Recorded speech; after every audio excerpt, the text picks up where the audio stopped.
네, 말씀 같이 봅니다. 하나님께서 오늘 우리에게 주신 말씀은 창세기 28장 1절에서 5절까지 말씀입니다. 창세기 28장 1절에서 5절까지 말씀, 한 목소리를 같이 읽겠습니다.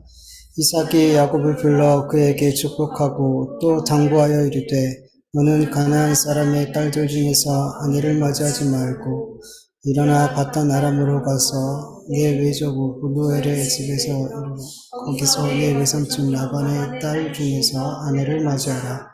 전능하신 하나님이 내게 복을 주시어 내가 생육하고 번성하게 하여 내가 여러 민족을 이루게 하시고 아브라함에게 허락하신 복을 내게 주시되 너와 함께 내 자손에게도 주사 하나님이 아브라함에게 주신 땅, 곧 내가 거류하는 땅을 내가 차지하게 하시기를 원하노라. 이에 이삭이 야곱을 보내매 그가 바다나무로 가서 라반에게 이르렀으니 라반은 아람 사람 부두엘의 아들이요 야곱과 에서의 어머니 리브가의 오라비더라. 아멘. 오늘 본문 1절에서 4절까지 말씀을 보면 이삭이 야곱을 바단 아람으로 이렇게 보내고 그곳에 있는 외삼촌 라반의 딸 중에서 아내를 맞이하라고 이렇게 얘기해요. 그러면서 그에게 다시금 축복을 해주죠. 이전에 이삭이 야곱에게 한 축복은 이삭이 야곱을 에서로 여기고 이렇게 축복한 거였잖아요. 그런데 이번에는 야곱에게 이렇게 온전한 마음으로 하나님께서 아브라함에게 주신 그 언약과 복을 그에게 흘러가게 하고 그와 그의 자손을 통해서 하나님께서 이 약속하신 모든 복과 언약이 성취되게 될 것을 그렇게 축복하고 있어요. 여러분, 우리가 하나님의 뜻을 분명히 알았다고 해서 그 하나님의 뜻에 우리가 기꺼이 다 순종하는 것이 아니라는 것을 우리는 알아야 돼요. 여러분, 하나님의 뜻을 아는 것, 하나님의 은혜죠. 나를 향하신 하나님의 뜻, 우리 가정과 교회와 내 삶에 하나님의 뜻이 어떠한 것인지 깨닫게 되는 건 너무 큰 은혜잖아요. 그런데 여러분, 그 뜻을 알고 그 하나님의 뜻과 계획에 내가 순종하는 것, 내가 그 하나님의 뜻을 내 뜻으로 받아들이고 순종하는 것, 이거 역시도 하나님의 은혜가 아니면 안 되는 거예요.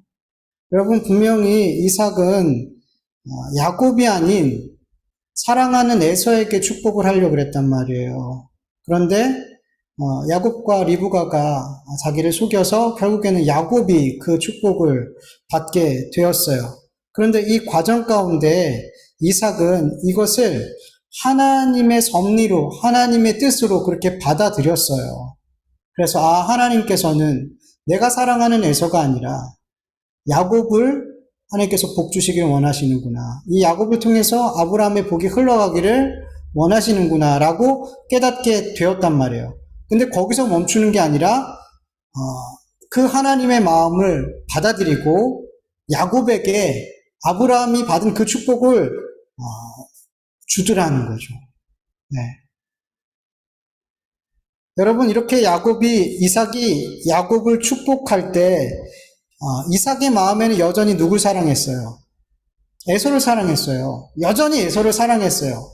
그럼에도 불구하고 여전히 에서를 사랑하고 에서가 이 장자의 축복들을 받길 원하는 마음이 있지만 그 마음을 하나님의 은혜로 하나님께서 그 마음을 꺾으시고 야곱을 하나님의 복을 이어받을 자로 그렇게 세우도록 하나님께서 그렇게 순종하는 마음을 주셨기 때문에 이렇게 야곱에게 축복을 할 수 있었다는 걸 우리는 알아야 돼요. 그 에서를 사랑하고 에서에게 보고 싶은 그 마음을 하나님이 꺾어 주셨더라는 거예요. 만약에 그렇지 않았다면 그는 이렇게 야곱에게 축복하지 못했을 거예요. 여러분, 어떤 분들은 내가 하나님의 뜻을 몰라서 그렇지 내가 하나님의 뜻이 뭔지 분명하게 알면 나는 그 하나님의 뜻에 무조건 순종할 수 있어. 이렇게 생각하시는 분들이 있을 거예요. 없나요? 아니, 저 있을 거라고 생각해요. 예전에 저도 그래 봤으니까. 하나님의 뜻이라면 무조건 순종해야지. 저도 그렇게 훈련을 받았고, 그래서 한때는 하나님 말씀하시면 무조건이지 뭐. 하나님 뜻을 안다면. 저도 그랬었거든요. 근데 점점, 이게 아니구나. 내가 하나님 뜻을 분명하게 알아도 그게 안 되는구나. 하나님이 은혜를 주셔서 내가 그 뜻의 순종을 알고, 그 뜻을 알고 순종했던 거지, 내 의지와 내 힘과 내 어떤 것으로 그 하나님의 말씀에 내가 순종한 게 아니었구나라는 것을 나중에 깨닫게 되더라는 거예요. 여러분, 죄인된 우리는 하나님의 뜻과 계획을 분명하게 알아도 그것을 내 의지와 내 힘으로 순종할 수 있는 능력이 우리에게는 없다는 걸 알아야 돼요. 왜냐하면 여러분, 하나님의 뜻과 하나님의 계획과 나의 뜻과 나의 계획은 항상 달라요. 항상 달라요. 이사야서 55장 8절에서 9절 세 번역을 보면 나의 생각은 너의 생각과 다르며 너의 길은 나의 길과 다르다. 주님께서 하신 말씀입니다. 하늘이 땅보다 높듯이 나의 길이 나의 길이 너희의 길보다 높으며 나의 생각은 너희의 생각보다 높다. 아멘. 여러분, 하나님의 생각은 우리의 생각과 차원이 달라요. 하나님께서 하고자 하는 그 길은, 그 일들은 우리가 가고자 하는 길과 우리가 하고자 하는 일과 다르단 말이에요. 항상. 여러분, 우리가 하나님의 뜻을 분명하게 깨닫게 되었을 때 그 순간은 어떤 순간이냐면, 내 생각과 하나님의 생각이 너무나 다르구나라는 것을 깨닫게 되는 순간이 될 거예요. 그런데 우리가 자주 경험하다시피 우리가 하나님의 뜻을 분명하게 알면 알수록, 그리고 내 뜻이 어떠한지를 분명하게 이렇게 드러나게 될수록, 여러분, 우리는 하나님의 뜻에 순종할까요? 아니면 내 뜻을 끝까지 고집하며 그 내 뜻을 따라 살려 할까요? 내 뜻을 따라서 살려 하더라는 거예요. 우리 경험해 봤잖아요. 너무 자주 경험하잖아요. 하나님의 뜻이 분명한데도 포기 못 하더라는 거예요. 내 뜻, 내 생각, 내 계획 포기 못 하더라는 거예요. 왜냐하면은 우리가 보기에는 하나님의 뜻과 계획과 그 하시는 일들이 내가 생각하고 내가 계획하고 내가 생각하는 것보다 더 낫지 않다라고 생각이 돼요. 내 생각이, 내 계획이 훨씬 좋아 보이고 유익해 보이고 그렇더라는 거예요. 왜냐하면 하나님의 뜻과 계획이 너무 높아서 우리는 그 뜻을 헤아리지 못해요. 우리가 감히 이해할 수가 없단 말이에요. 그러니까 그냥 내 뜻이, 내 생각이, 내 계획이 더 좋아 보이더라는 거죠.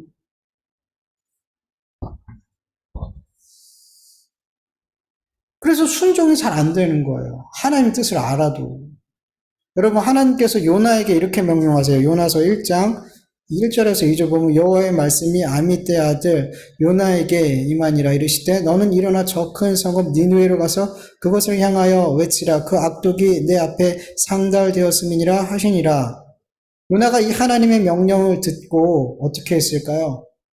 즉시로 가서 하나님께서 이 성을 심판하실 거야. 너희들 악독이 하나님 앞에 상달돼서 너희들 이제 큰일 났어. 이렇게 외쳤냐는 거죠. 아니에요. 요나서 1장 3절을 보면 그러나 요나가 여호와의 얼굴을 피하려고 일어나 다시스로 도망하려 하여 욥바로 내려갔더니 마침 다시스로 가는 배를 만난지라. 여호와의 얼굴을 피하여 그들과 함께 다시스로 가려고 뱃삭을 주고 배에 올랐더라. 여러분 PPT 한번 보여주세요. 지금 욥바라는 곳에서 니느웨는 가까워요. 550마일 정도라고 그러죠, 직선거리로. 근데 니느웨는 어때요? 2,500마일. 몇 배예요? 거의 5배 가까이 먼 거리잖아요. 거의 그러니까 완전 다시스랑 완전 반대쪽. 그러니까 니느웨랑 완전 반대쪽에 있는 그 다시스로 도망가려는 거예요. 정말 가고 싶지 않았던 거예요. 정말 가고 싶지 않았어요. 그래서 최선을 다해서 하나님의 가라는 방향과 반대 방향으로 그렇게 도망가려 했더라는 거죠. 왜냐하면 당시 아수르는 북이스라엘에게 있어서 원수 같은 나라였거든요. 여러분 실제로 북이스라엘이 누구에게 망해요? 아수르한테 멸망당하잖아요. 요나에게 있어서 아수르는 더욱이 아수르의 수도 니느웨는 구원의 대상이 아니에요. 심판의 대상이죠. 절대로 그들은 구원받거나 용서받으면 안 돼요. 그들이 얼마나 잔혹한 사람들이었는데요. 얼마나 잔인하고 포악한 사람들이었는데요. 그런데 하나님께서 그냥 악독이 가득한 니느웨를 심판하시면 그냥 좋겠는데, 근데 하나님께서 굳이 가서 하나님이 너희를 심판할 거야 라고 심판의 메시지를 전하라는 거예요. 요나한테. 요나는 하나님이 어떤 하나님인지 잘 알았어요, 몰랐어요? 너무 잘 알았죠. 그래서 불안했어요.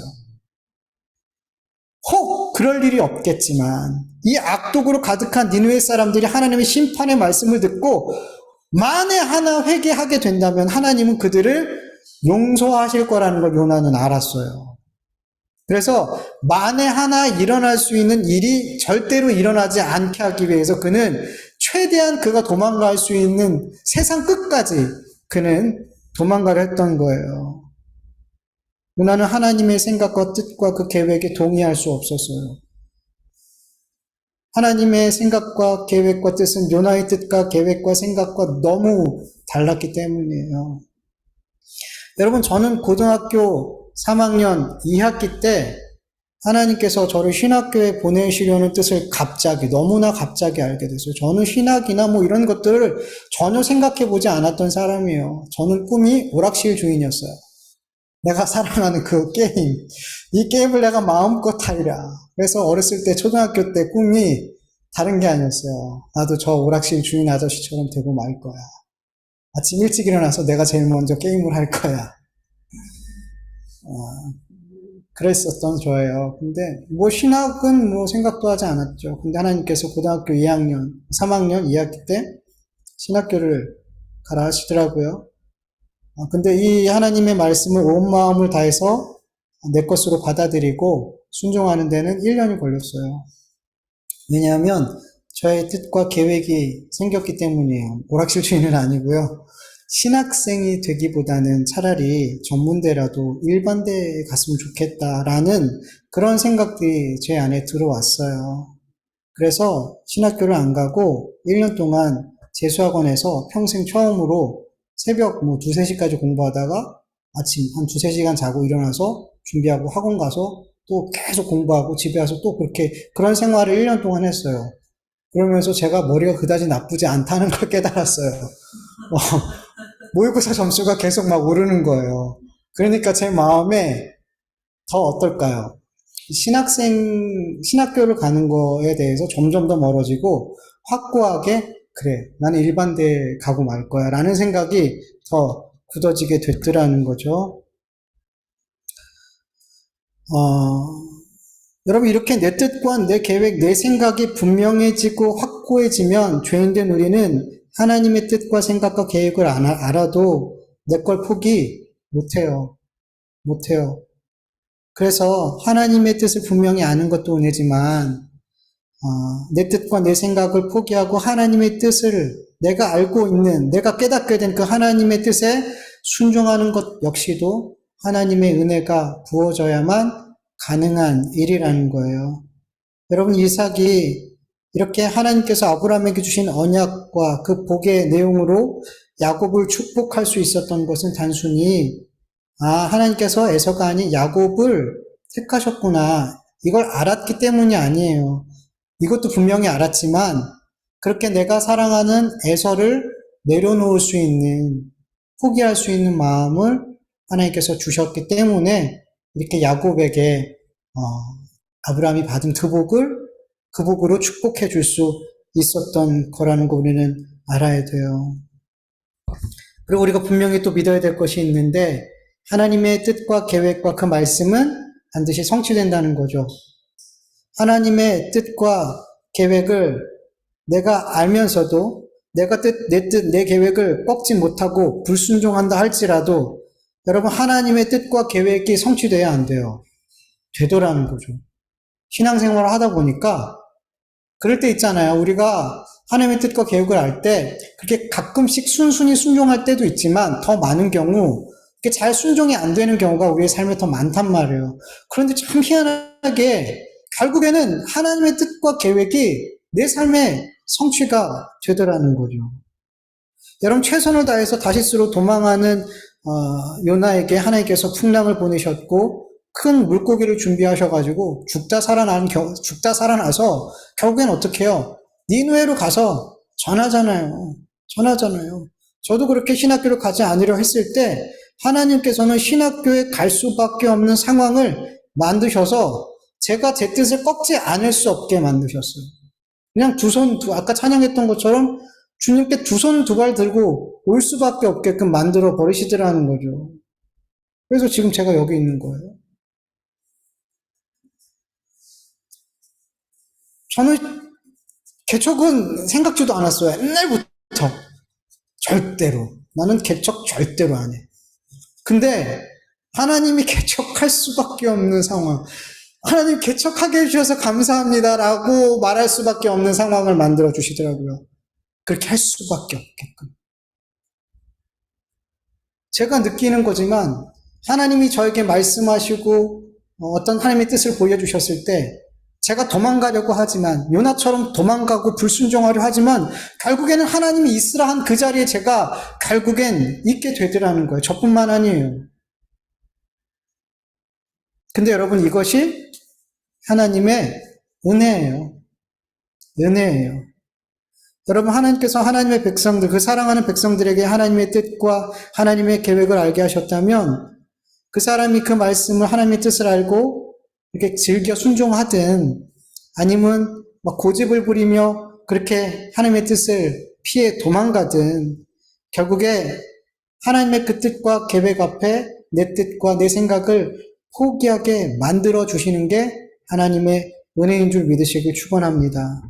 여러분 이사야서 55장 10절에서 11절 세 번역으로 읽어볼까요? 비와 눈이 하늘에서 내려서 땅을 적셔서 땅이 고 씨 부리는 사람에게 씨앗을 주고 사람에게 먹거리를 주고 나서야 그 근원으로 돌아가는 것처럼 나의 입에서 나가는 말도 내가 뜻하는 바를 이루고 나서야 내가 하라고 보낸 일을 성취하고 나서야 내게로 돌아올 것이다. 아멘. 하나님의 입에서 나가는 모든 말씀, 하나님의 모든 계획들은 거저 돌아오지 않아요. 반드시 열매 맺고 성취돼서 돌아오게 된다고 성경은 말씀하고 있어요. 여러분, 하나님의 뜻과 계획이 당장 이해가 되지 않고 당장 받아들이기 어려울지라도 여러분 괜찮아요. 그건 당연한 거죠. 하늘보다 높은 하나님의 뜻과 계획이 어떻게 바로 이해가 되고 그렇게 바로 받아들여질 수 있어요. 그게 오히려 이상한 거 아니에요? 저는 즐겨 순종해 본 적이 거의 없어요. 정말요. 하나님 알겠습니다. 제가 바로 할게요. 전 이러해 본 적이 사실 제 기억이 별로 없어요. 하나님이 명령하신 건 되게 많은데 그 가운데서 아멘 하나님 제가 바로 할게요. 저 이런 적은 거의 없어요. 제 기억으로는. 근데 여러분 하나님의 뜻과 계획이 깨달아졌다면 그때부터 우리는 뭐 해야 될까요? 기도해야 돼요. 기도하고 또 기도해야 돼요. 하나님의 뜻을 알게 되면 분명히 내 뜻과 내 계획이 있다는 것을 확인하게 되고 내 뜻과 내 계획이 그 하나님의 뜻과 다르다는 것을 분명하게 확인하게 되기 때문에 그때부터 우리는 기도할 수밖에 없단 말이에요. 이 나의 계획과 나의 뜻을 하나님의 뜻과 계획 앞에 꺾어내는 이 씨름을 해야 된단 말이에요. 물론 우리가 기도한다고 내가 열심히 기도하면 꺾어지는 거 아니에요. 하나님이 분명히 은혜를 주셔야지 꺾어져요. 근데 왜 기도해야 되냐면 대부분의 경우가 기도하는 가운데 하나님께서 꺾어주시더라고요. 그냥 멍하니 있다 꺾어지는 게 아니라 내가 그 하나님의 뜻을 알게 되었을 때 내가 하나님의 뜻과 다르다는 것을 내 계획이 하나님의 계획과 다르다는 것을 깨닫고 그것을 놓고 하나님 앞에 기도하고 또 기도하고 씨름할 때 그때 하나님이 꺾어주는 경우가 많더라는 거예요. 그래서 여러분 기도하세요. 멍하니 있지 마시고요. 기도하시란 말이에요. 하나님의 뜻을 깨달았어요? 그때부터 기도하는 시간이에요. 내 뜻과 내 계획이 하나님 앞에 무릎 꿇을 때까지 기도하는 시간이라는 거예요. 여러분, 버티면 버틸수록 누구 손해예요? 내 손해잖아요. 하나님은 반드시 이루시는데 왜 고집 피우냔 말이죠. 안 되는 일인데 하나님은 반드시 성취하시는데 나까지 것이 뭐 어떻게 하나님의 말씀을 거스릴 수 있냔 말이에요. 창조주 앞에 피조물이 어떻게 그 말씀하신 그 뜻을, 그 계획을 거스를 수 있냔 말이에요. 이게 말이 안 된단 말이에요. 그래서 고집 부릴수록 내 손해란 말이에요. 그리고 여러분 생각해 보세요. 하나님이 그 사랑하는 자녀들에게 주시는 그 계획, 그 뜻이 좋은 거겠어요? 나쁜 거겠어요? 좋은 거죠. 선한 거죠. 그렇다면 내가 갖고 있는 하나님과 반대되는 내 뜻, 내 계획은 좋은 거예요? 나쁜 거예요? 나쁜 거란 말이에요. 왜 나쁜 걸 가지고 고집하냔 말이에요. 나쁜 거잖아요. 우리가 그냥 알잖아요. 내 생각, 내 계획, 내 고집대로 하면 그게 나에게 불이익이 된다는 거, 나에게 영적인 아무 유익이 없다는 거 알잖아요. 그러니까 좀 기도하는 가운데 힘든 건 알죠. 그런데 어떻게 해야 돼요? 꺾을 수 있어야 돼요. 하나님 꺾어주세요. 제발 좀 꺾어주세요. 하나님의 계획의 뜻이 내가 지금은 이해가 안 되지만 이 하나님의 뜻과 계획이 나에게 가장 선하고 좋은 것임을 제가 믿게 하시고 제가 좋게 여기는 내 뜻과 내 생각을 포기할 수 있도록 도와주세요. 기도할 수 있기를 간절히 축원합니다. 이렇게 하나님의 뜻을 아는 것, 이것이 하나님의 은혜라는 것, 이것을 알고 또 하나님의 뜻에 순종하는 것 역시도 하나님의 은혜라는 것을 알고 믿는 그리스도인들은 이제 그 삶에서 하나님 앞에 자랑할 게 있지 않다는 것을 더 깊이 알게 돼요. 하나님 앞에 내가 어떤 의로 내세울 수 있는 것이 하나도 없다는 것을 더 깊게 알게 돼요. 내 뜻과 내 계획과 내 생각을 결국 포기하게 하고 하나님의 뜻과 계획과 그 말씀에 순종하게 하는 것도 하나님의 은혜인 것을 너무나 분명하게 알고 믿는데 어떻게 하나님께 하나님 내가 이렇게 순종했어요. 하나님 내가 이렇게 헌신했어요. 내가 하나님께 이렇게 영광 돌렸어요 하면서 그렇게 내 삶을 하나님 앞에 내세울 수 있냔 말이에요. 어떻게 하나님 앞에 하나님 나에게 이렇게 순종하고 이렇게 헌신했으니 하나님 나에게 상 주세요 이렇게 말할 수 있냔 말이에요. 그게 안 된다는 거예요 여러분. 오히려 하늘보다 높으신 하나님의 뜻과 계획을 내가 이해할 수 없고 받아들일 수 없는 그 하나님의 뜻과 계획을 그래서 내 뜻과 내 생각을 고집하는 그런 나에게 오래도록 참으시면서 결국에는 하나님의 뜻과 계획에 순종하고 그것을 받아들이게 만드시는 이 하나님께 감사해야죠. 뭔 상 달라 그래요? 뭘 자랑할 수 있어요? 하나님 감사합니다. 하나님 감사합니다. 이렇게 감사하고 찬송할 수밖에 없는 거예요, 여러분. 그리고 여러분 종종 인간적으로 어떻게 저런 것까지 포기하면서 하나님께 순종할 수 있을까? 하나님을 따를 수 있을까? 이런 사람들 이야기를 들을 때, 야, 참 대단해 보인다 라고 생각할 때가 있잖아요. 그런데 여러분, 그 사람이 대단한 게 아니잖아요. 그 사람 못해요. 오지에 가서 목숨 걸고 성교하는 거, 가족들 다 어떻게 케어 못하고, 그렇게 다 한국에다 놓고, 그렇게 혼자 떨렁 가가지고, 그렇게 목숨 걸고 성교, 아니, 도대체 어떤 마음으로 저렇게 하는 거야? 도대체 어떻게 해야지 저렇게 헌신할 수 있어? 여러분, 그 사람이 한 게 아니란 말이에요. 하나님이 하신 거예요. 하나님이 그렇게 할 수 있도록 만드신 거란 말이에요. 그 사람이 대단한 게 아니라, 그 사람이 그런 순종과 그런 삶을 살 수 있게 하신 하나님이 대단하신 거예요. 그래서 우리는 그런 분들을 보면서 하나님을 찬양하는 거예요. 하나님께 영광 돌리는 거예요. 우리의 삶 역시도 그렇게 돼야 되는 거예요. 아니 어떻게 당신은 그런 삶을 살 수 있어? 제가 한 게 하나도 없는데요. 우리 안에서 이런 진심이 이런 믿음의 고백이 나와야 돼요. 여러분 저는 아무것도 한 게 아니에요. 바울이 그러잖아요. 왜 나를 주목하니? 하나님 봐. 예수 그리스도가 그를 낫게 했어. 예수 그리스도가 그를 살리게 했어. 우리는 그런 사람이 돼야 된단 말이에요. 우리는 그런 하나님의 은혜를 힘입고 산 그런 사람들을 보면서 그 사람을 대단하다라고 말하는 게 아니라 하나님 기도해야 돼요. 하나님 저에게도 그런 은혜 베풀어 주세요. 내 고집과 내 뜻 꺾고 나도 저렇게 하나님의 말씀에 순종할 수 있도록 하나님 도와주세요. 하나님의 뜻을 깨닫고 순종할 수 있는 은혜를 저에게 부어주세요. 기도할 수 있기를 간절히 축원합니다. 이렇게 이삭은 하나님께서 에서가 아닌 야곱을 통해서 하나님께서 아브라함에게 주신 언약과 복이 이어지고 성취될 것을 분명하게 알고 자기의 그 마음, 에서에 대한 그 사랑과 그 마음을 꺾고 온전히 하나님께 순종하여서 야곱을 축복했어요. 그리고 더 나아가서 하나님의 언약과 복이 반드시 야곱과 함께 하심으로 성취될 것을 굳게 믿고 믿음의 삶을 살았어요. 그 믿음이 삶으로 이렇게 나타나게 돼요. 그 믿음이. 여러분, 이삭은 야곱에게 라반의 딸 중에 아내를 맞이하라고 말하면서 밧단 아람으로 보내잖아요. 근데 참 이상한 게 있어요.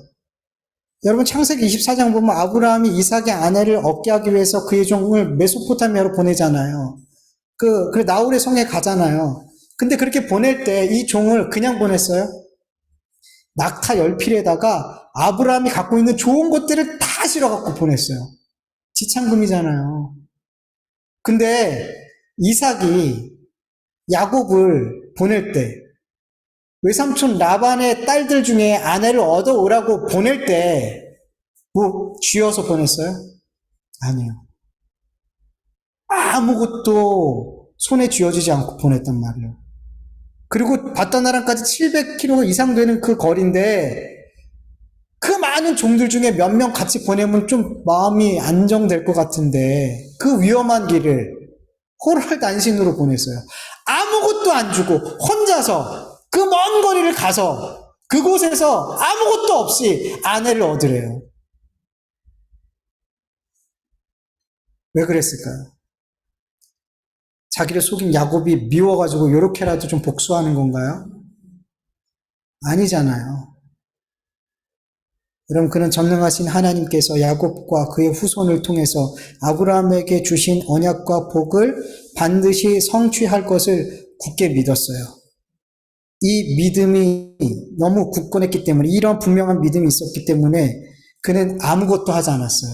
그냥 하나님께 다 맡겨버렸어요. 야곱이라는 사람을, 그 인생을 하나님의 언약에 그냥 맡겨버렸어요. 하나님께 다 맡겨버리니까 자기가 할 게 있어요, 없어요? 없더라는 거예요. 그냥 보낸 거예요. 하나님의 언약과 하나님의 복이 이 야곱과 항상 함께 할 것을, 전능하신 하나님이 함께 하실 것을 믿고 그냥 보내버린 거예요. 그의 하나님 향한 굳은 믿음이 이렇게 믿음의 삶, 순종의 삶으로, 온전한 순종의 삶으로, 믿음의 삶으로 나타나더라는 거죠. 근데 우리 그리스도인들이 이런 걸 잘 못해요. 하나님께 온전히 맡겨드리는 거, 온전히 믿는 거. 여러분, 그리스도인들이 내 자녀를, 내 가정을 온전히 하나님께 맡겨드리지 못하고, 내 일과 내 사업을 하나님께 온전히 맡겨드리지 못하고, 내 미래, 내 생명, 내 소유를 하나님 앞에 온전히 맡겨드리지 못하는 이유, 내 모든 거 하나님께 맡겨드리지 못하는 이유는 뭐냐면 불안한 거예요. 두려운 거예요. 왜냐하면 하나님을 굳게 믿지 못하기 때문이에요. 이사야서 7장 9절 보면 너희가 만일 굳게 믿지 아니하면 너희는 굳게 서지 못하리라 하시니라. 여러분, 전능하신 하나님을, 그리고 하나님에게서 나오는 모든 말씀과 계획과 뜻을 굳게 믿지 않으면, 온전히 믿지 않으면 순종 못해요.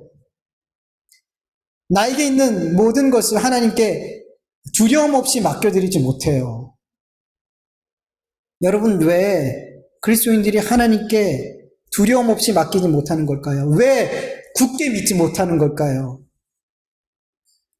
하나님을 사랑하지 않기 때문에. 하나님을 사랑하지 않기 때문에. 요한일서 4장 18절, 사랑 안에는, 같이 읽어볼게요. 사랑 안에는 두려움이 없고 온전한 사랑이 두려움을 내쫓나니 두려움에는 형벌이 있음이라.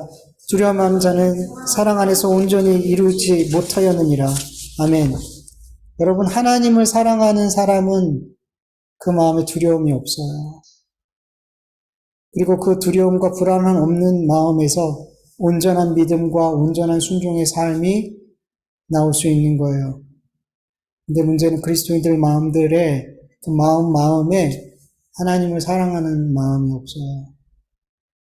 하나님에 대한 사랑으로 충만해야 될 그리스도인들이 이 세상의 것들에 대한 사랑으로 그 마음이 충만해져 있기 때문에 그 마음이 늘 불안해요.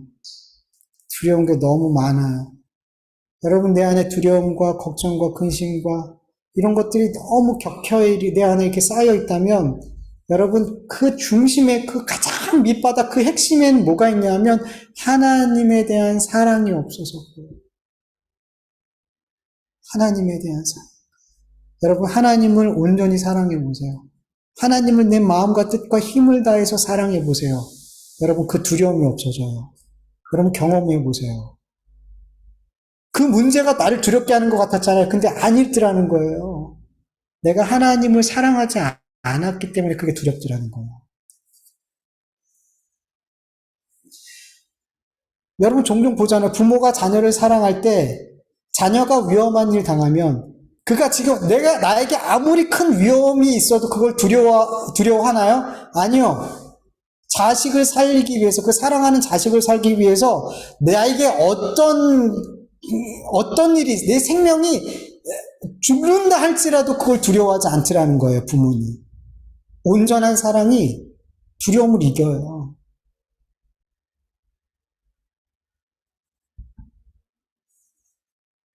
여러분, 저와 여러분의 신앙의 삶을 한번 돌아보세요. 진정으로 우리는 우리의 삶의 모든 것을 지금 하나님께 맡겨드리고 살고 있어요. 하나님께. 혹 하나님께 온전히 맡겨드리는 것이 여러분 두렵고 불안하고 걱정되진 않나요? 만약에 그렇다면 우리 안에 전능하신 하나님과 그분의 말씀과 그분의 뜻과 계획을 온전히 믿지 못하기 때문이고 더 근본적으로는 우리가 하나님을 사랑하지 않기 때문이에요. 여러분 신명기 6장 5절을 보면 너는 마음을 다하고 뜻을 다하고 힘을 다하여 네 하나님 여호와를 사랑하라 라고 명령하고 계시고요. 요한일서 2장 15절에서 16절 세 번역으로 보면 여러분은 세상이나 세상에 있는 것들을 사랑하지 마십시오. 누가 세상을 사랑하면 그 사람 속에는 하늘 아버지에 대한 사랑이 없습니다. 세상에 있는 모든 것, 육체의 욕망과 눈의 욕망과 세상 살림에 대한 자랑은 모두 하늘 아버지에게서 온 것이 아니라 세상에서 온 것이기 때문입니다. 성경 분명히 말하죠. 하나님은 내 마음과 뜻과 힘을 다해서 생명을 다해서 사랑해야 돼요. 그러나 세상은 사랑하지 말아라라고 말씀하고 명령하고 계신답니다. 여러분 하나님을 마음을 다하고 뜻을 다하고 힘을 다하여 사랑하라는 말씀은 내 삶의 최우선이 하나님을 사랑하는 것이 되어야 된다는 거예요. 우리가 하나님을 사랑하는 그 삶을 최우선으로 놓지 않으면 우리는 반드시 세상의 것들을 사랑하게 되어 있어요. 그런데 성경은 세상에 있는 것이나 세상을 사랑하지 말라고 하잖아요. 세상에 있는 것이나 이 세상이나 세상에 있는 것들을 사랑하게 될 때 우리는 육체의 욕망과 눈의 욕망과 세상의 자랑을 위해서 반드시 하나님과 반대되는 삶을 선택하게 되어 있어요. 세상을 사랑하는 자는 곧 자기 육신을 사랑하고 자기 육신을 따르는 자예요. 이 사람은 당연히 하나님의 말씀에 순종할 수가 없는 거예요. 로마서 8장 5절에서 8절. 육신을 따르는 자는 육신의 일을, 영을 따르는 자는 영의 일을 생각하나니 육신의 생각은 사망이요 영의 생각은 생명과 평안이니라. 육신의 생각은 하나님과 원수가 되나니 이는 하나님의 법에 굴복하지 아니할 뿐만 아니라 할 수도 없습니다. 육신에 있는 자들은 하나님을 기쁘시게 할 수 없느니라. 아멘. 여러분 우리는 두 주인을 섬길 수가 없죠. 하나님을 사랑하면서 동시에 세상과 세상에 있는 것들을 사랑할 수 없어요. 세상과 그 가운데 있는 것들을 사랑하게 될 때 하나님은 내가 사랑하는 대상이 아니라 수단이 되는 거예요. 이 세상의 것들을 더 많이 얻게 하기 위한 수단으로 전락하게 된단 말이에요. 그래서 우리 그리스도인들은 하나님을 사랑하는 삶을 최우선이 되는 삶이 되게 하기 위해서 모든 것을 쏟아부으면서 살아야 돼요. 정말 하나님을 사랑하는 삶이 나에게 항상 매 순간 최우선이야. 이 삶을 살아야 된단 말이에요. 이 삶을 놓치는 순간 우리는 바로 세상의 것들을 사랑하게 되고, 그 세상의 것들을 사랑하게 되는 순간 육신의 정욕, 안목의 정욕, 이생의 자랑, 이런 것들을 위해서 우리는 근심하고 염려하고 걱정하고 두려워하게 된단 말이에요. 여러분, 그럼 하나님을 사랑하는 삶이 어떤 삶이에요? 전에도 이런 말씀을 나눈 적이 있지만 오늘은 좀 다른 편에서 말씀을 드릴 거예요. 여러분, 우리를 향한 하나님의 사랑이 어떻게 나타났죠? 요한 1서 4장 9절에 보면 하나님의 사랑이 우리에게 이렇게 나타난 바 되었으니 하나님이 자기의 독생자를 세상에 보내심은 그로 말미암아 우리를 살리려 하심이라. 여러분, 우리를 향한 하나님의 사랑이 어떻게 나타났어요? 하나님이 가장 소중히 여기는, 무엇과도 바꿀 수 없는 예수 그리스도를 우리를 위해서 이 땅에 보내시고 십자가에 못 박아 죽이시고 부활하게 하신, 이것이 바로 우리를 향하신 하나님의 사랑이에요. 이렇게 하나님의 사랑이 나타났어요. 그렇다면 우리가 하나님 앞에 드려야 할 사랑도 이 사랑이란 말이에요.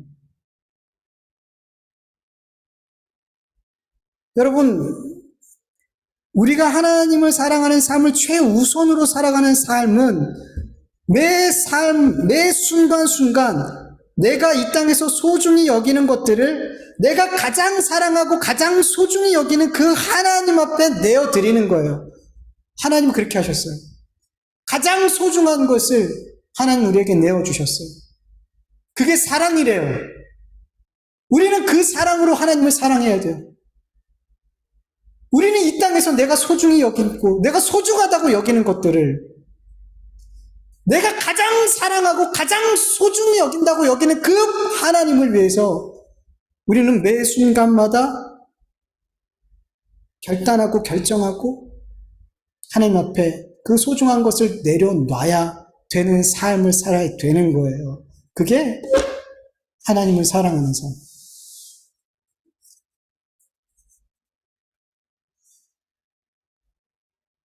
제가 왜 그리스도인들이 하나님을 사랑하지 않는다라고 말하냐면, 물론 뭐 전체를 얘기한 건 아니죠. 우리 그리스도인들이 하나님을 사랑하지 않는 이유가, 저는 한 가지를 뽑으면 내 소중한 거를 포기 안 해요. 이 땅에서 하나님은 포기하셨는데, 하나님은 하나님이 주실 수 있는 더 이상 내줄 수가 없어요. 가장 소중한 것을 우리를 위해서 내어주셨는데, 나는 그리스도인이고 하나님의 자녀라고 하는 우리는 하나님을 위해서 내가 소중하게 여긴다고 하는 것들을 안 내놔요.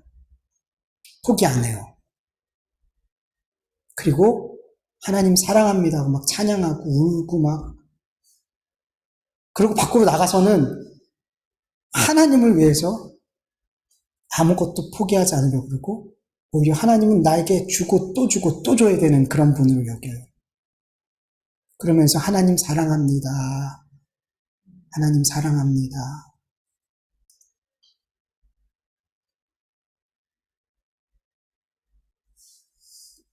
여러분,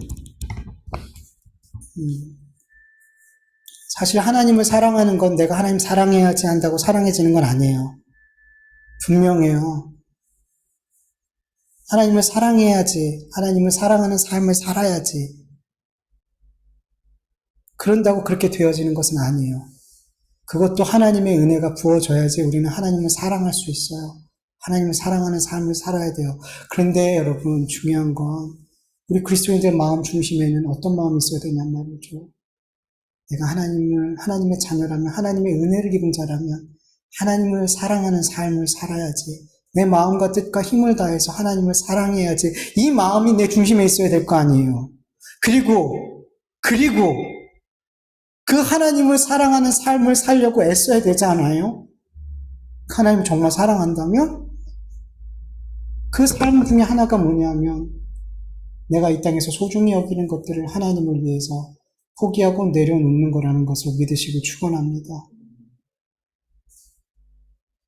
여러분, 정말 저와 여러분이 하나님을 사랑하는 하나님의 자녀가 됐으면 좋겠어요. 그렇게 내가 소중히 여기고 붙들고 놓지 못하는 것들, 여러분, 하나님께서 그거 내어놓으라고 하면 여러분 기꺼이 내어놓을 수 있기를 간절히 축원합니다. 그게 사랑이에요, 여러분. 여러분도 해봤잖아요. 인간적인 사랑도 해봤잖아요.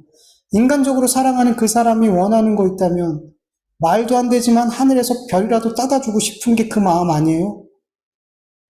누군가 정말 사랑하면 내가 할 수만 있으면 내가 저 하늘에 있는 저 별이라도 이 사람한테 따다주고 싶은 게 인간적인 사랑에도 그런 마음이 있잖아요. 근데 하나님을 사랑한다면서요.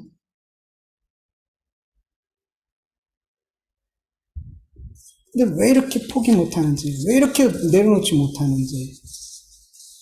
여러분, 정말 우리 마음의 중심에 하나님을 내 마음을 다해, 뜻을 다해, 힘을 다해, 생명을 다해 사랑할 수 있기를 간절히 축원합니다. 우리 같이 주님 말씀 주신 주님 말씀 기억하면서 기도하겠습니다. 하나님 감사합니다. 오늘도 하나님 앞에 귀한 예배 올려드리게 하여 주시는 감사합니다. 하나님, 이렇게 예배할 수 있음을 하나님의 은혜, 찬송할 수 있음을 하나님의 말씀을 들을 수 있음도 하나님의 이 말씀이 믿어짐도 하나님의 은혜가 아니면 우린 예배자로 설 수가 없습니다. 하나님의 은혜가 아니고 우리는 하나님 앞에 그저 죄인이요 마당만 밟고 돌아갈 수밖에 없는 존재입니다. 하나님, 오늘도 예수 그리스도의 십자가의 구속의 은혜가 우리에게 부어져서 아버지 하나님께 드려지는 이 예배, 우리의 기도와 우리의 찬송과 이 모든 것들이 하나님께 향기로운 제물로 아버지에 올려질 수 있도록 도와줄 수 없습니다. 또한 우리에게는 하나님께서 기뻐하시는 아버지 하나님의 자녀가 되어서 하늘의 신령한 복이 아버지 우리에게 충만히 부어지는 이 예배의 자리가 되어줄 수 있도록 은혜 베풀어 주시옵소서. 우리가 이제 이 예배의 자리를 떠나서 아버지 하나님 그 삶으로 하나님을 예배할 수 있게 하여 주시옵소서. 우리의 마음의 중심이 언제나 하나님을 향할 수 있게 하여 주시옵소서.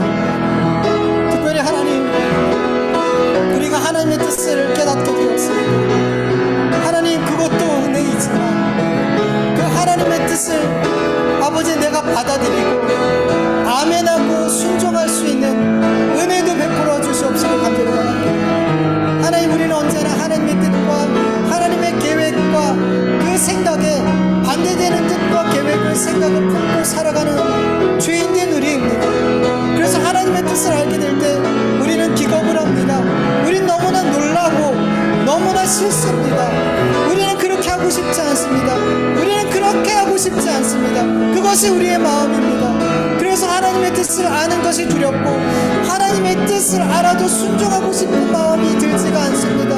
그래서 하나님의 은혜가 필요합니다. 내 생각과 내 계획을 꺾어주시옵소서. 하나님의 뜻에 순종할 수 있는 은혜를 우리에게 부어주셔서 아버지 하나님의 그 뜻과 계획이 하늘처럼 높아 우리가 감히 헤아릴 수 없지만 하나님의 뜻과 계획이 나에게 반드시 이루어지게 되면 나에게 생명이 됨을 믿고 아버지 하나님 기꺼이 순종할 수 있는 마음으로 아버지 하나님 우리를 인도하여 주시옵소서. 하나님, 그리고 하나님, 우리가 주님을 사랑하길 원합니다. 마음을 다해 힘을 다해 뜻을 다해 사랑하길 원합니다.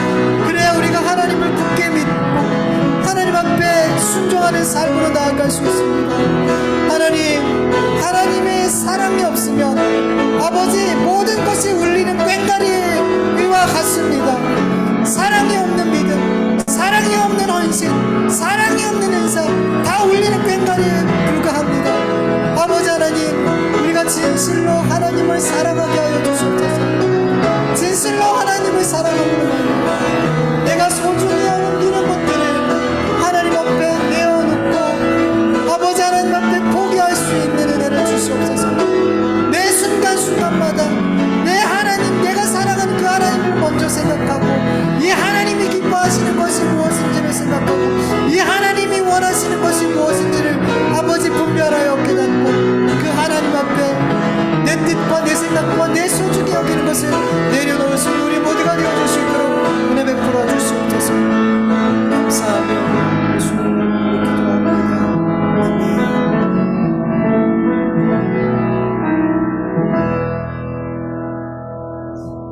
하나님 감사합니다. 오늘도 하나님 앞에 모여 예배할 수 있는 은혜를 베풀어 주셔서 감사드립니다. 하나님, 이 예배가 예수 그리스도의 은혜로 말미암아 그 십자가의 대속의 은혜로 말미암아 하나님 앞에 아름답게 올려지는 향기로운 제사가 되어지기를 간절히 원합니다. 우리 한 사람 한 사람이 이 시간 다 예수 그리스도만을 붙들고 예배하는 시간이 되었을 줄 믿사오니 하나님께서 우리 한 사람 한 사람에게 우리에게 꼭 필요한 복, 하늘의 신령한 복을 우리에게 충만히 부어 주시옵소서.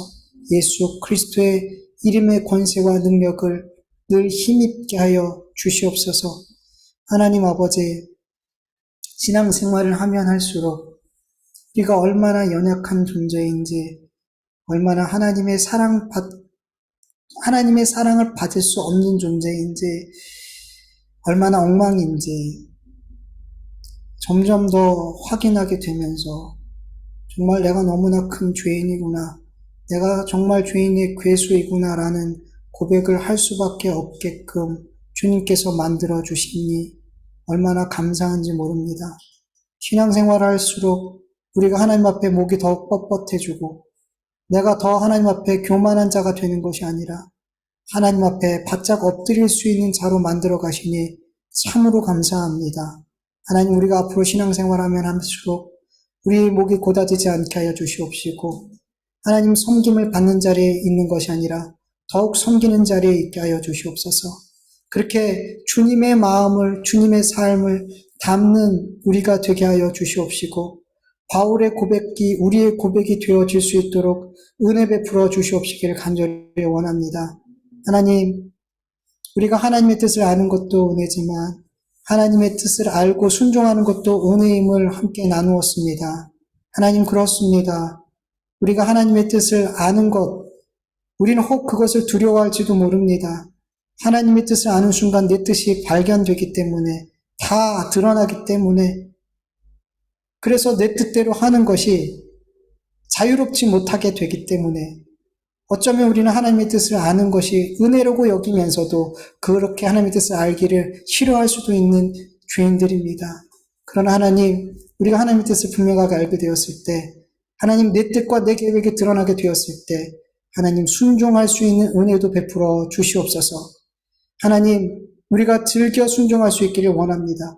억지로 도망가다가 결국에 순종하는 것이 아니라 하나님, 나는 지금 하나님의 이 뜻과 계획이 이해가 되지 않고 나에게 손해가 되는 것 같고 나를 망하게 하는 것 같고 그렇게 순종하고 싶지 않지만 하나님, 이 하나님의 선하신 뜻이 나의 삶에 가장 유익한 것을 믿습니다라고 그렇게 기도하는 가운데 내 마음이 하나님께 향하여 하나님의 뜻을 향하여 순종할 수 있는 우리 모두가 되어질 수 있도록 도와주시옵소서. 그리고 반드시 그 하나님의 뜻이 나에게 반드시 선하고 의롭고 가장 좋은 것이었다는 것을 분명하게 확인할 수 있도록 은혜 베풀어 주시옵소서.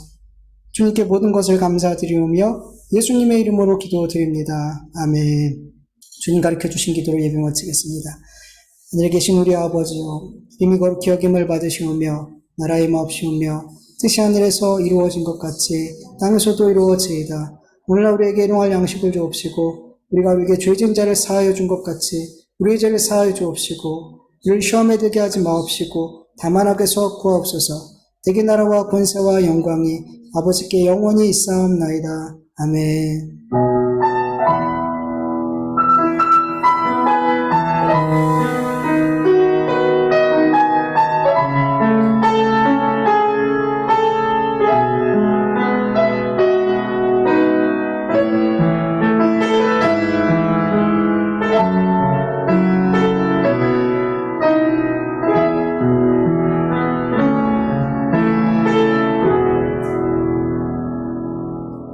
우리 예배를 받으신 하나님께 감사와 영광의 박수 올려드립니다. 하나님 감사합니다. 오늘 우리 예배를 받으시고 우리에게 은혜 베풀어 주시고 세임을 주시는 감사합니다. 주님 영광 주시옵소서. 예배 마쳤습니다. 날씨가 많이 쌀쌀해졌어요. 감기 조심하시고